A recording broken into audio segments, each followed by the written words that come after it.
na siku moja ya tarehe 17 mwezi wa 7 mwaka 1959 na ilikuwa Ijumaa saa 4, huyu mtafiti maarufu Dr. Mary Leakey alikuja kwenye korongo hili, na hili korongo linaitwa Frida Leakey korongo, na alipofika kwenye korongo hili mahali hapa ndo alipokuta na kuvumbua hili fuvu la zamadamu aitwaye Paranthropus boisei.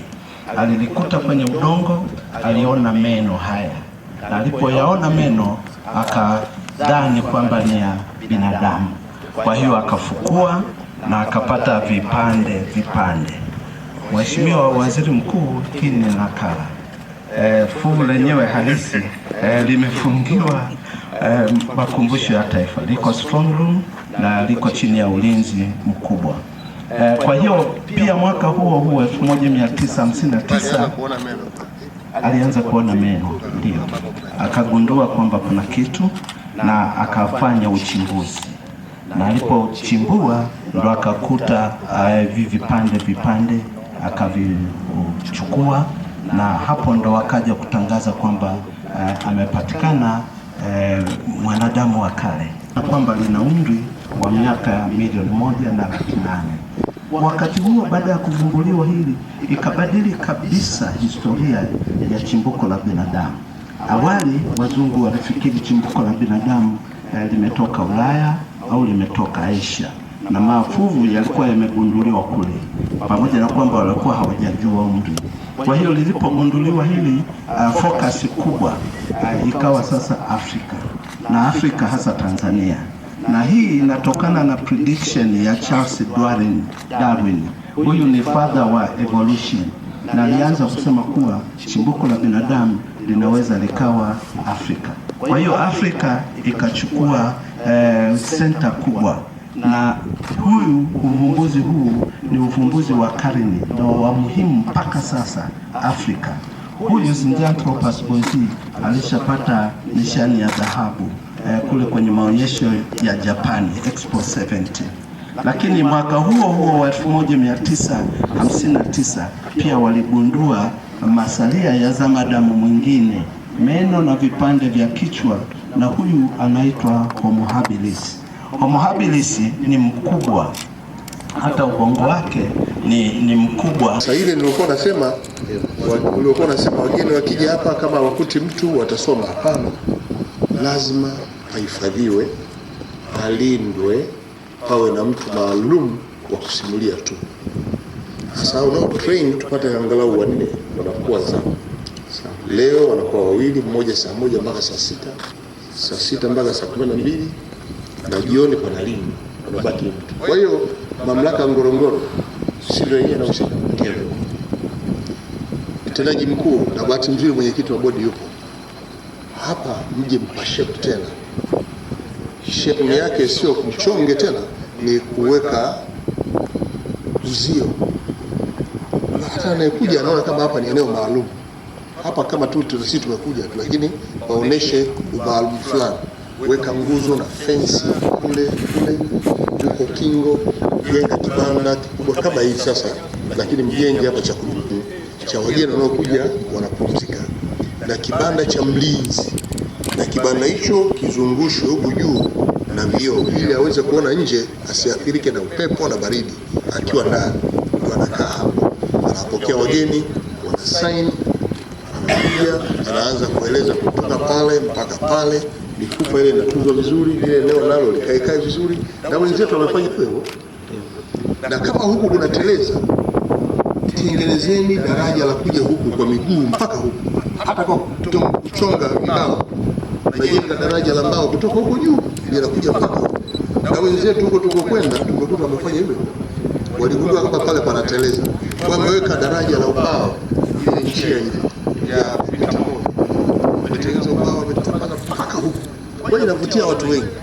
Mvua zinanyesha, yeye anatembea aje jaribu kiatu, lakini ameshakuja mpaka hapa, ameona ile eneo, anaenda kusoma, anaangalia huko na huko, atapata upepo kidogo.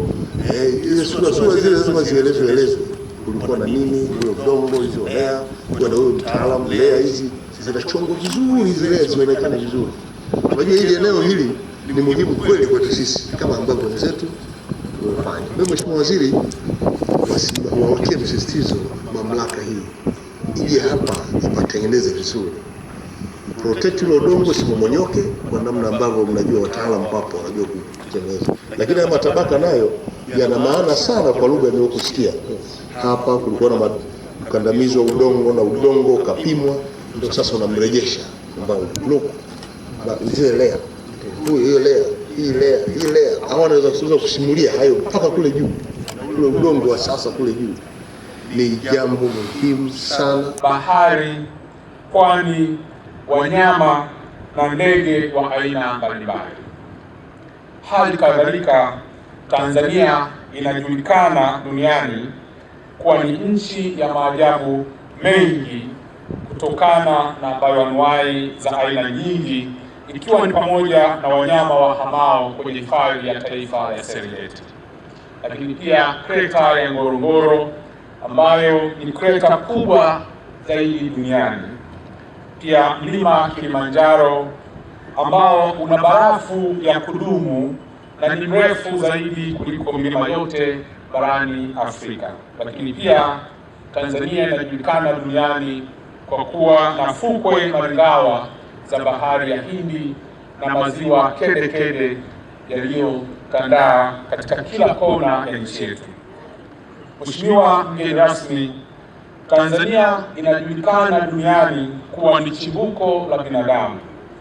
Masalia mengi ya binadamu wa kale au zamadamu kama Australopithecus afarensis, Zinjanthropus boisei, Homo habilis, Homo erectus, Homo sapiens sapiens wa miaka milioni 3.6 hadi miaka 200,000 iliyopita yamegunduliwa na yanaendelea kugunduliwa kule Laitoli katika eneo hili la Ngorongoro, bonde la Olduvai katika eneo hili la Ngorongoro, bonde la ziwa Natron, kando ya ziwa Eyasi, lakini pia na Iringa. Kila mwaka kwa jamii tunaita NPC, Baraza la Wafugaji, tunawapa karibu bilioni 3 na zaidi kwa mwaka, lakini miradi ya maendeleo tunatoa bilioni 5 kila mwaka. Hizi ni hela nyingi. Ukiangalia halmashauri nyingine nchi hii hizi hela hawazipati. Sasa nadhani tunayo changamoto. Je, hizi hela zinakwenda wapi? Ya Dr. Mary Leakey akiwa amekaa na wazee wenyeji wa hapa, na kwa namna alivyoeleza mtu alikuwa anatufahamisha nini kilikuwa kinaendelea pale, alisema Mama Mary Leakey alitambua umuhimu wa ushirikishwaji, alitambua umuhimu wa mahusiano, na kila wakati alitumia kama silaha kubwa ya kuhakikisha kwamba eneo hili linahifadhiwa. Mheshimiwa Waziri Mkuu, nimevutiwa na maelezo hayo kwa sababu miaka 60 tunapoadhimisha kugundulika kwa vuvu la Zinjanthropus boisei ni kielelezo kikubwa cha namna ushirikiano kati ya wahifadhi na wenyeji inavyoweza kuhifadhi mazingira, na kwa vyovyote vile Ngorongoro yote tumeweza kufika hapa kwa sababu kumekuwa na ushirikiano mzuri na kumekuwa na ushirikishwaji.